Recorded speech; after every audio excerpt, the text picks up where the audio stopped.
There's no feeling more intense than starting over. If you deleted your homework the day before it was due, as I have, or if you left your wallet at home and you have to go back after spending an hour in the commute. If you won some money at the casino and then put all your winnings on red but it came up black.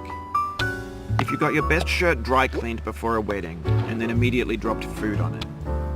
If you won an argument with a friend and then later discovered that they just returned to their original view. Starting over is harder than starting up. If you're not ready for that, like if you've already had a bad day, then what you're about to go through might be too much. Feel free to go away and come back. I'll be here. Alright, thanks for coming with me on this trip. I'll understand if you have to take a break at any point. Just find a safe place to stop and quit the game. And don't worry, I'll save your progress, always, even your mistakes. This game is a homage to a free game that came out in 2002, titled Sexy Hiking. The author of that game was Jazzuo, a mysterious Czech designer who was known at the time as the father of B games. And B games are rough assemblages of found objects. Designers slap them together very quickly and freely, and they're often too rough and unfriendly to gain much of a following. They're built more for the joy of building them than as polished products. In a certain way, Sexy Hiking is the perfect embodiment of a B game. It's built almost entirely out of found and recycled parts, and it's one of the most unusual and unfriendly games of its time. In it, your task is simply to drag yourself up a mountain with a hammer. And that act of climbing, in the digital world or in real life, has certain essential properties that give the game its flavor. No amount of forward progress is guaranteed. Some cliffs are too sheer or too slippery. And the player is constantly, unremittingly in danger of falling and losing everything.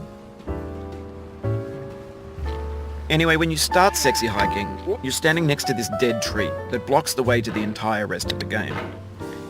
It might take you an hour to get over that tree, and a lot of people never got past it. You prod and you poke at it, exploring the limits of your reach and your strength, trying to find a way up and over. And there's a sense of truth in that lack of compromise.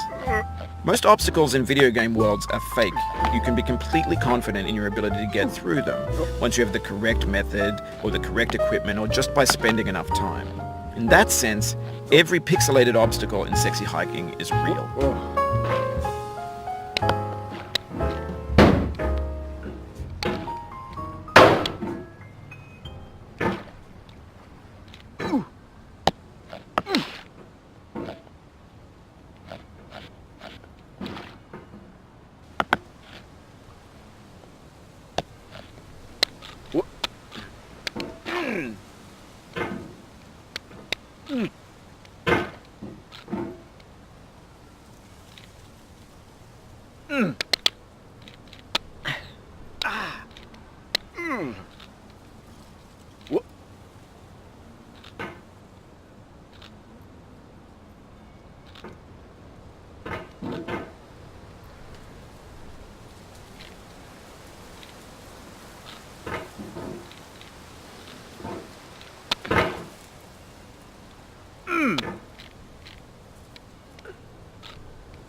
The obstacles in sexy hiking are unyielding, and that makes the game uniquely frustrating.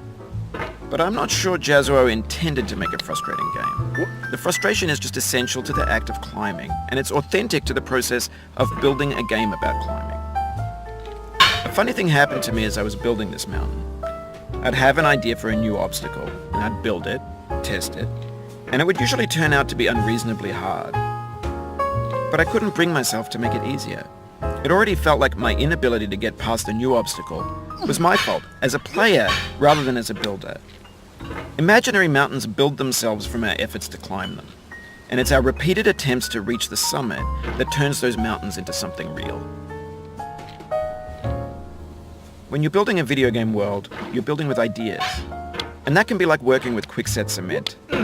You mold your ideas into a certain shape that can be played with, and in the process of playing with them, they begin to harden and set until they're immutable, like rock.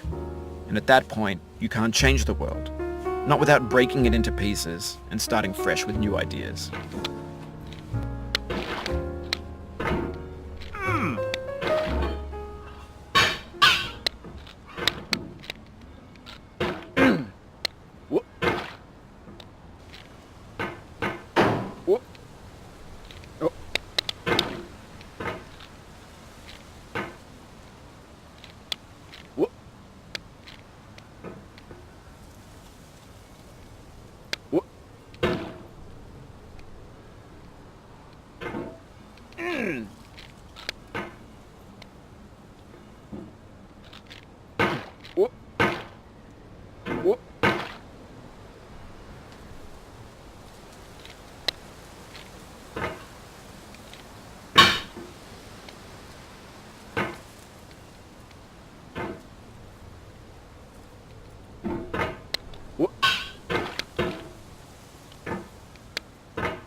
You've done this part before. You know it's possible. Just do what you did the first time.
Whoop.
Whoop.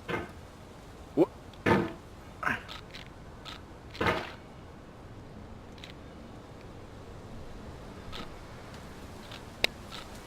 Ooh.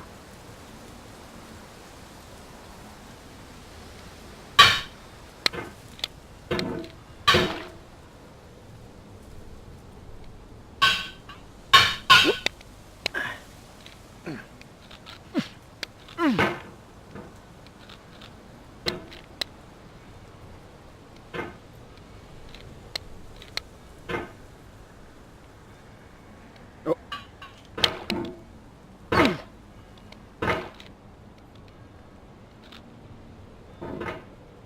Oh.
Whoop.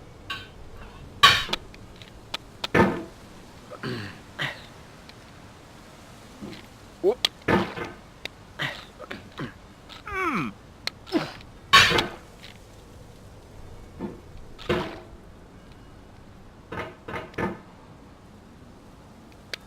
Mm.